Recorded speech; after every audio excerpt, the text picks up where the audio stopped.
pretty unique and pretty special. A lot of people just seem to believe that the only way that you can get healing from the Bible is simply by magic, by saying a prayer. Well, prayer's not magic, but yet again, it works. In the Bible, there are a lot of other healings and healing situations that are in existence, and they're used today. In the time of Jesus' time, we didn't have antibiotics. We didn't have stem cell research. Didn't have x-rays. Didn't have emergency rooms. We didn't have any of those things.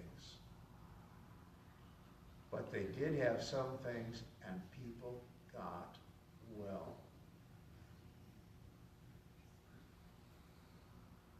There are 20, and I'll give this as a homework assignment. You can find out what most of them are. I'm not going to mention them all. But there are 20-some herbs and plants and substances that are listed in the Bible, in both the Old Testament and the New Testament, that brings health and well-being to human beings.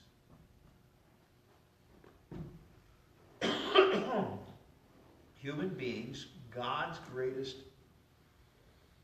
gift, His greatest creation. It's rather interesting.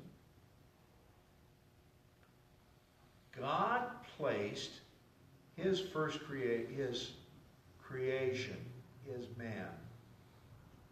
Wasn't the first humans that He built, but His man, Adam, in the Garden of Eden, where Adam's job was to name all the plants and have a record, an idea of what they were for.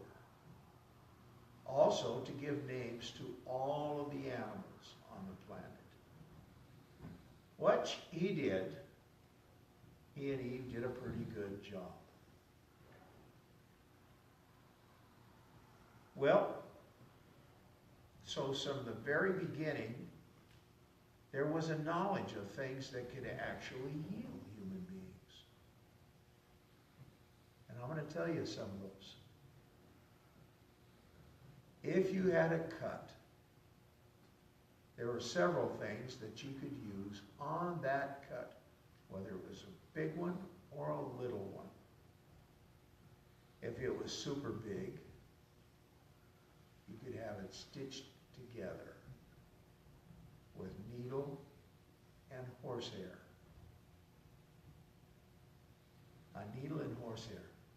Man, they didn't have little teeny tiny needles back in those days either. These things were pretty big.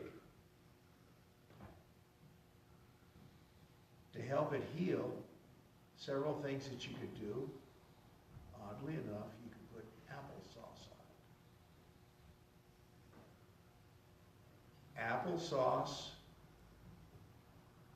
honey, and aloe from aloe vera plant.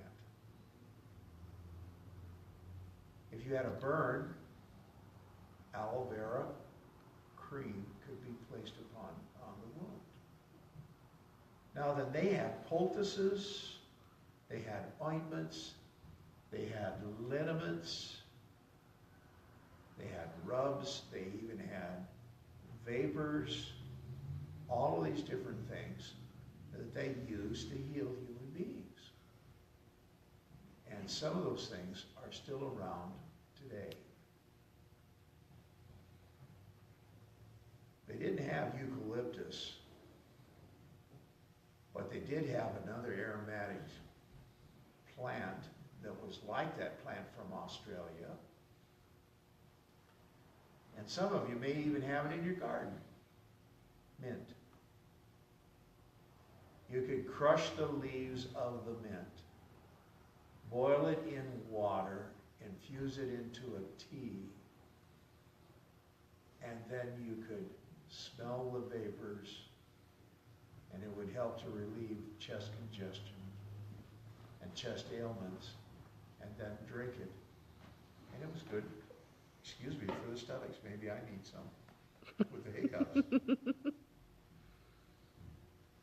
There were other things that they had. Balms. You could make a balm or a plaster out of mustard. And it was as good as Vicks Vapor Rub. They still, today, there are a lot of people that use mustard plasters. My mother was one that swore by mustard plasters, and I had them placed on me and my children at one time or another. She put a mustard plaster on them too. And I tell you what, it generates a lot of heat on your chest, but it breaks up the congestion that's on the inside of your lungs. There was from saffron to myrrh to frankincense, but a lot of the stuff that was made into poultices or balms they could use by making it, mixing it with beeswax and olive oil. The blessing oils that were used throughout the history of mankind, a lot of times were made out of olive oil. Even in China, because the olives do produce a tremendous amount of oil. They would mix it together. You could take chamomile, which was grown back there in the Middle East, and it was used, and you could use it.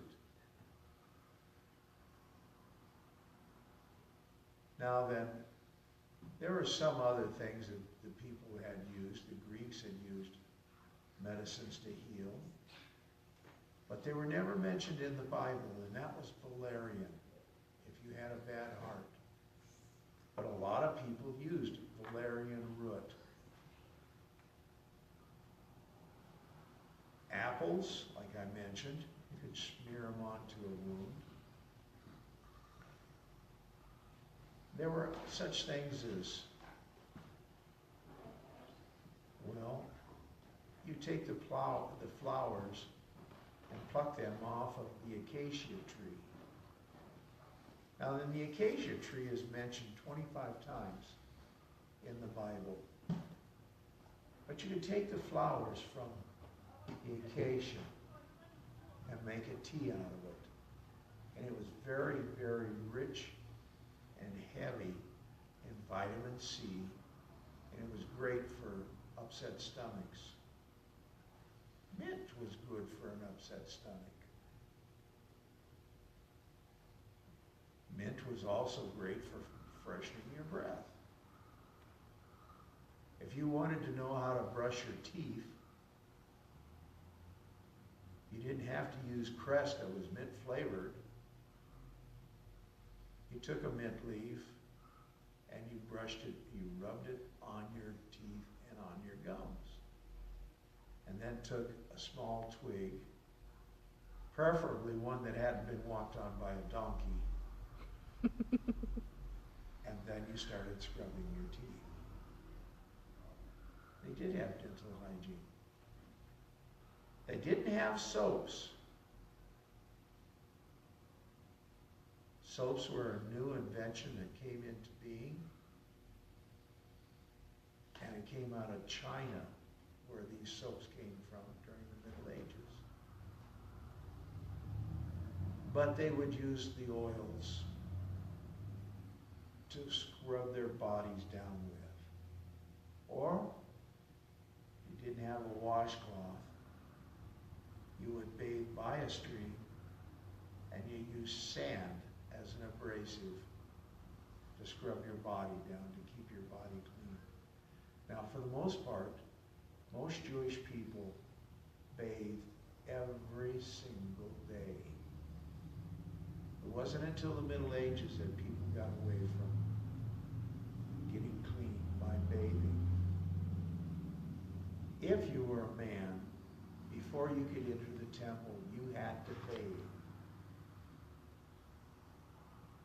And Jesus actually told the blind man that was blind at birth, after he blessed him and placed mud upon his eyes, to go bathe in the pool of Siloam.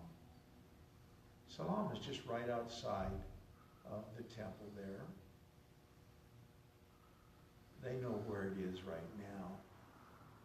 They found it. Archaeologists did. It doesn't have any water in it now, though.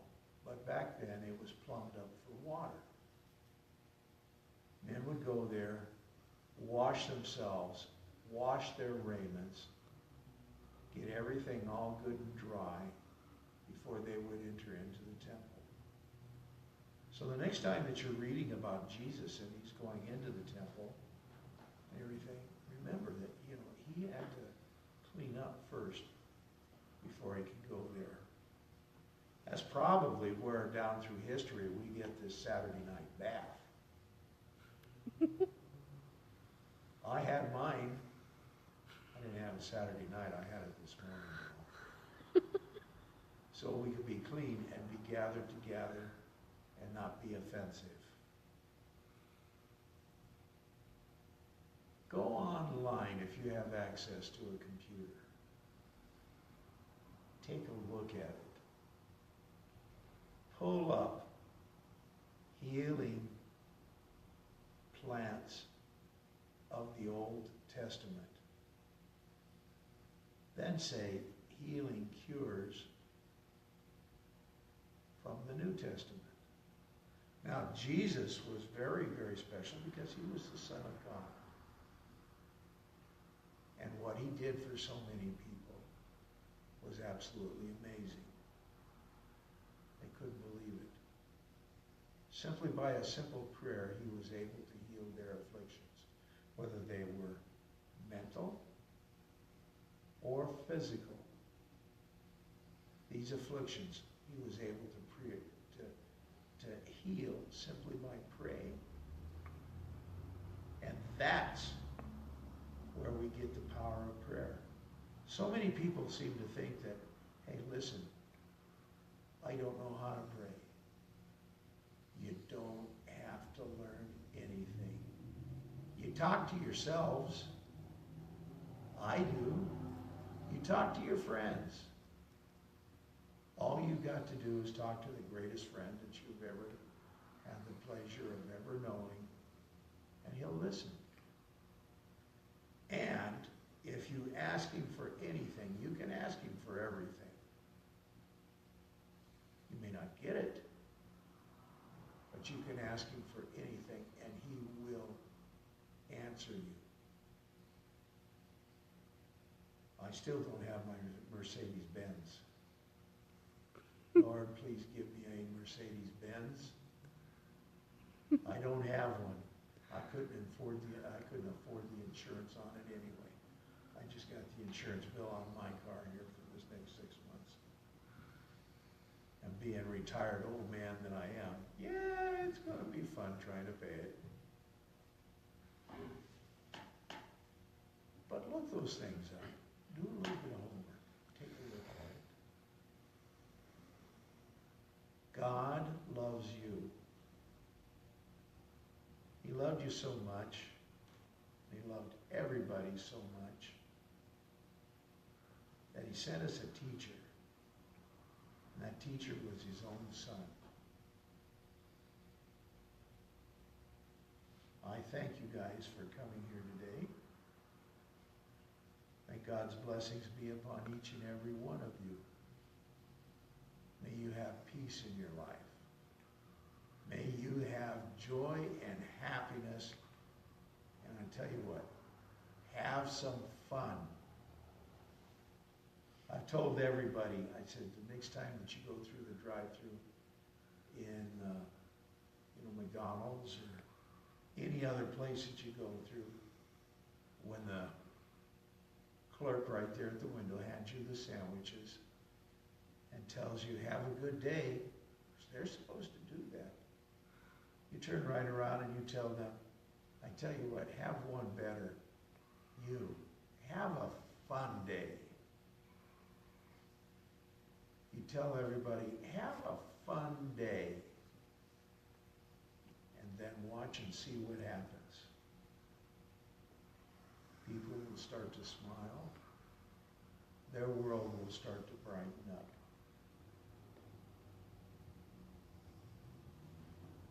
God bless each and every one of you. Sister, we have a